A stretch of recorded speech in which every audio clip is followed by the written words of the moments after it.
Now I would like to ask Kate Brownlie from Beam Architects Director to explain about gravity that knows no boundaries. Yes, that's me in a previous life. I have a lot of slides, so I'm just going to start talking. The gentleman to my right is my co-director, James Marks. We do only design bridges as architects, and we've been doing it for a long time, so I'm going to show you a lot of bridges. So this is in two parts. At the risk of patronizing this audience, the first half that I'm going to talk about is how to design a bridge. I know presumably that most people in the room know how to design a bridge, possibly better than me, but we'll see how we get on. James then will show you some more of our projects to see how we apply that logic. So, a short guide, how to design bridges.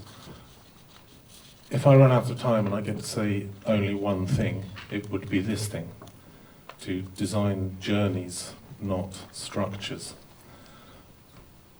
I won't talk in any detail about the next two slides, but safe to say that I hope that that delivers that message, is that ultimately bridges only exist to connect places.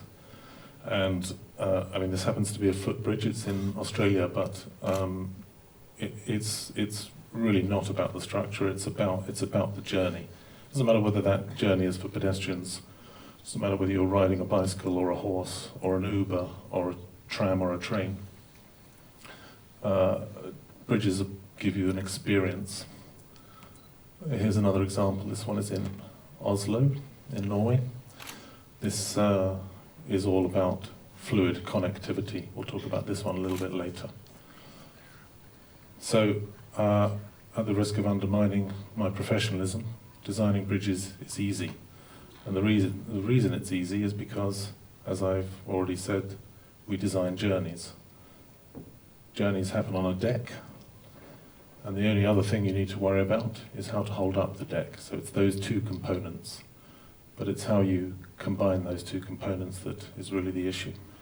Here's an arch, here's a girder, still a deck, still the means of holding up the deck, still a journey, and the means of holding up that journey. And it doesn't matter what size or scale of project that comes across. Here's a couple of projects. The one on the left is just under construction now. That's 20 meters long in Scotland. The one on the right is something that I personally worked for about 15 years in New York across the Hudson. That is, well, all told about 6 kilometers long. But the ingredients that go into making these products are the same. We think about the same things, and we have the same challenges. And part of that challenge is that bridges, unlike buildings, are not infinite in their scope. It's an extraordinarily limited typology. There are 6 types, depending on who you ask.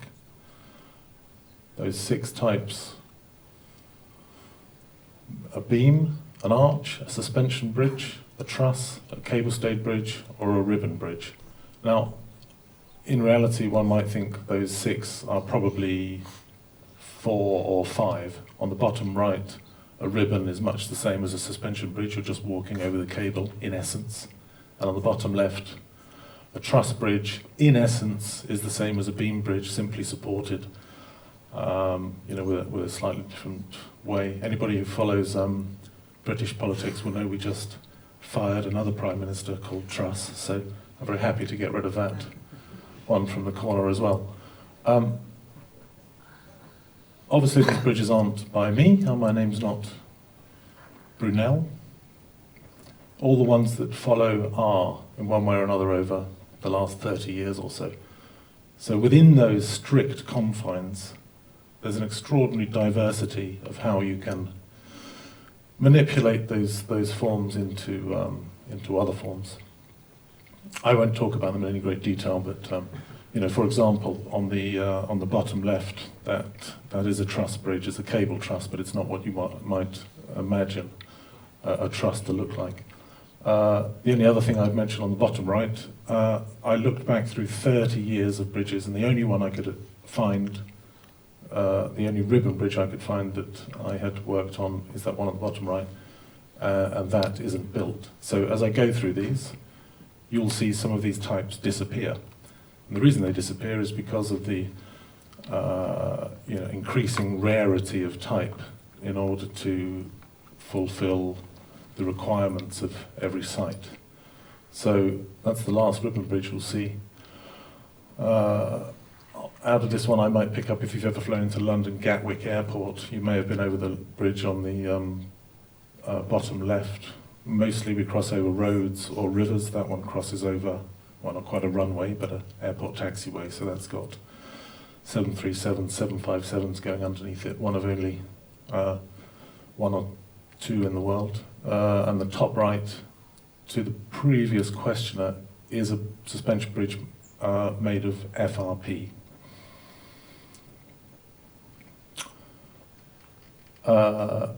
If you've ever been to the London Opera, you may have been over the one on the left, but you probably have to be a ballerina to do it. That's called the Ballet School Bridge that goes to the Royal Opera House. But you can see that these types yield a very diverse set of visual experiences. These are all in our portfolio. I won't dwell on any. The bottom middle is in Germany. The top middle is in Hungary. The bottom middle is in Australia. So you can see that there's a great diversity. So the title of this talk about gravity knowing no borders is essentially to say that wherever we go in the world, the context changes, but they still have to stand up. If I might quote the American engineer Hardy Cross, who said that the first thing to know about a beautiful bridge is that it has to stand up long enough for us to appreciate it. Top middle is in Canada, and the bottom middle is in the Middle East, in Bahrain. That's currently under construction, a cable-stayed bridge.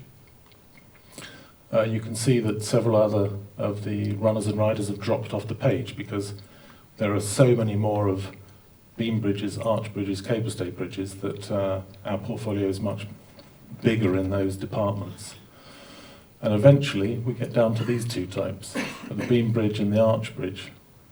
We'll talk about the one on the top left in a little bit, but the one on the top middle is in Canada. That is just about finished. That will be opened later this year. 1.2 kilometers long with a weathering steel arch.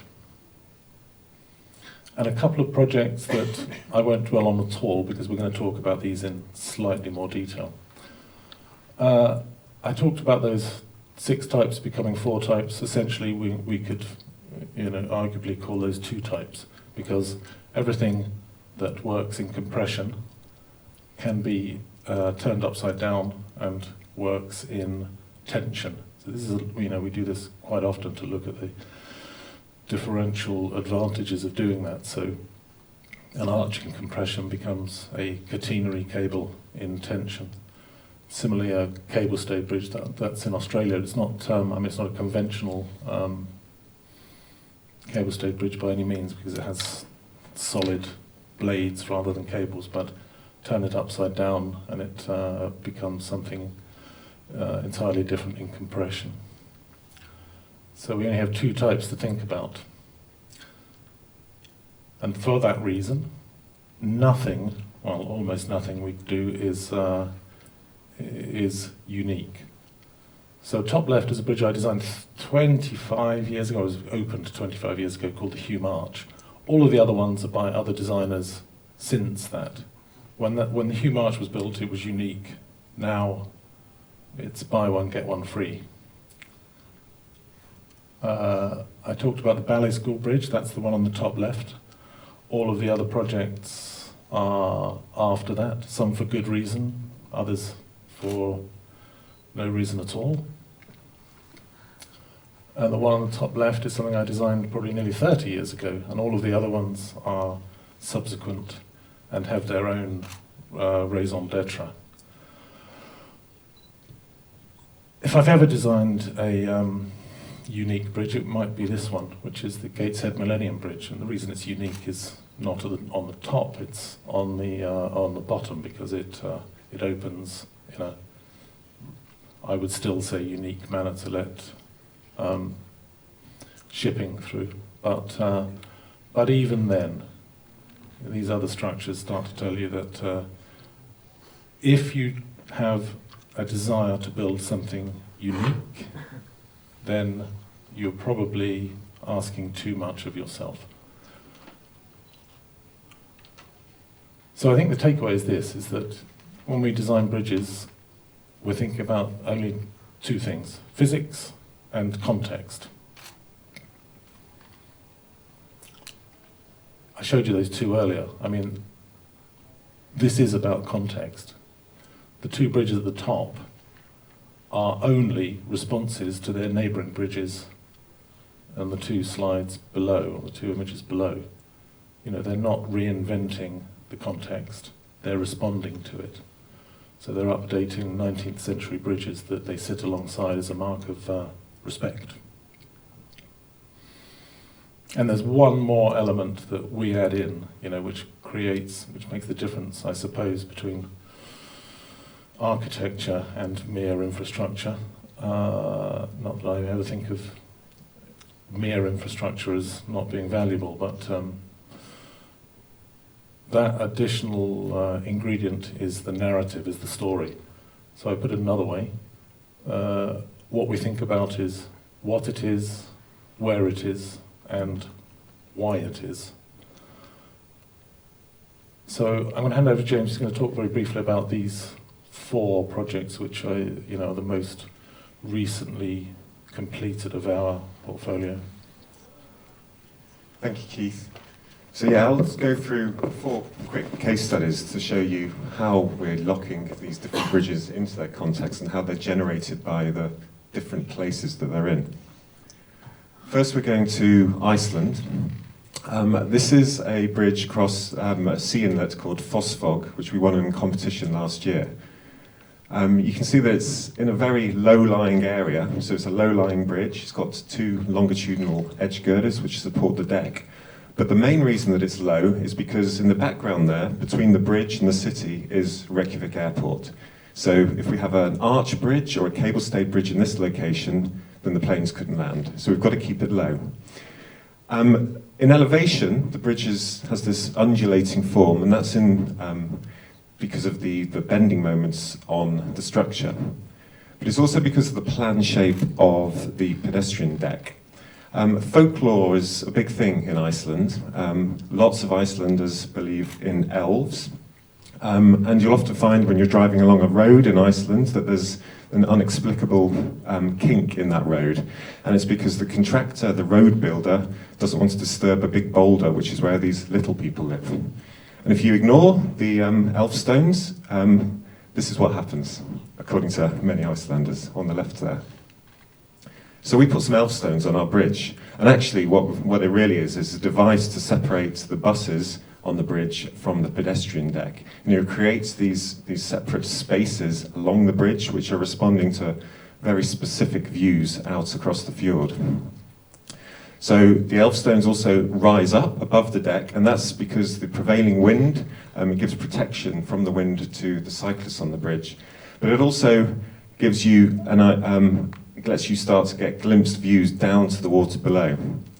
And underneath the bridge, you'll see that it lets the light come through, and you get this play of shadow and darkness at the soffit. We're using very simple V-shaped piers to support the bridge, and they are black concrete because the sand on either side of the fjord is black on the beaches. Next, we're going to Perth in Australia. This is the bridge from underneath. It crosses a dual carriageway, but it's not really about this view, it's about this view of the bridge. It links a children's hospital in the right of the image across the dual carriageway to the botanical gardens. And for this bridge, it's all about the view on the deck and from above the deck, because you have wards in the hospital and high-rise buildings looking down onto the bridge. And the curves are in response to having to coil a 1 in 20 slopes onto a very tightly congested site. So in the foreground here, we've got underground services and underground car park for the hospital, which we're picking our way through. And in the background, we're meandering around protected trees in the botanical gardens. It's an extremely colourful bridge, as you can see. And the idea is that it's this linear playground for the children from the hospital. And as you move across the bridge, the curves invite you to want to run along the bridge and see what's around the next bend. And you get this unfolding vistas of the site as you move across the bridge to your destination. Next to Oslo in Norway. We were actually not allowed to use colour on this bridge. We tried to, but our Norwegian Roads Authority client told us we weren't allowed to use colour, so here it is in grey. It's a fabricated steel and stainless steel bridge. It carries cyclists across a busy intersection next to Norway's Ullevål Stadium. It was fabricated here in Lithuania on the Baltic coast, and this is the bridge deck upside down in the workshop. And this is what that bridge replaces. So originally on the site there were 2 red truss bridges which had fallen into disrepair and needed replacing. So rather than replacing 2 bridges with 2 bridges, we replaced it with a single bridge, linking the different desire lines for the pedestrians in a very fluid manner. There's a school up at the top, there's the stadium is just off the bottom, and over to the left is the station. So we're linking all of those routes with a fluid route. But for this bridge, it wasn't about getting up and over the dual carriageway that was the major constraint. The big constraints were underground. Under the ground, there are very many services, water mains, sewers, electricity, high voltage cables. And we were extremely restrained as to where we could put our feet down to support the bridge. So what we did was we designed a very rigid spine beam, which follows the curves of the bridge along the centre of the deck. And then where we could, we support that bridge from these bifurcated tubular piers as simply as we can. So that under the bridge, you get this very curvaceous soffit, which is responding to the curvy routes above the bridge for the pedestrians and the cyclists. And in any view of this bridge, when you look at it, it's all about those flowing horizontal lines, and the support piers have become almost incidental. And I think part of that's because there's no regimented span arrangement, because the piers happen where they can where they're able to happen because of the underground services, not because of any spanning capacity of the deck. And finally, off to Washington, D.C. in America. This is the Frederick Douglass Memorial Bridge, a bit of a different scale from the other ones I've shown you, but this was completed last year. It carries a dual carriageway, cyclists and pedestrians across the Anacostia River into the heart of Washington, D.C. It's an arch bridge, but for very good reason. The diagram on the right shows all of the arch bridges in Washington. They're all arch bridges, and ours is the last in a sequence of historic structures. But you can see, differently to all the other arch bridges, we are pushing our arch up above the deck, rather than keeping it low as a deck arch. And the result is that you create this triumphal route across the river and into the heart of Washington, D.C. Now, doing any infrastructure projects in Washington, D.C., we've got to respect the history of the L'Enfant Plan, which dictates the boulevards and the avenues. And you'll see that this bridge is completely locked in. We're online with the Jefferson Memorial. Our bridge itself leads onto South Capitol Street, which is itself a boulevard memorial route up to the Capitol building. And in Washington, D.C., there are very strict rules about height. But we were allowed to push above the height restrictions. And what that does is that means that this bridge, this new monument, can start to have a conversation across the grain of the city with all of those other monuments in the city. So for drivers, it's all about this route across the bridge, but for pedestrians, because it's quite a long structure, you get this opportunity to step outside that processional route, and we've created these overlooks, which are like little lifeboats cantilevered from the deck edge.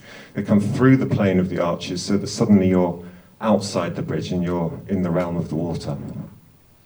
And like all monuments in Washington, D.C., as you'd expect, it's lit for different occasions. That's our last slide. I hope that what we've shown you is that all of these bridges are entirely and intrinsically locked into their locations. They couldn't exist anywhere else, and they shouldn't exist anywhere else. But they will. But they probably will.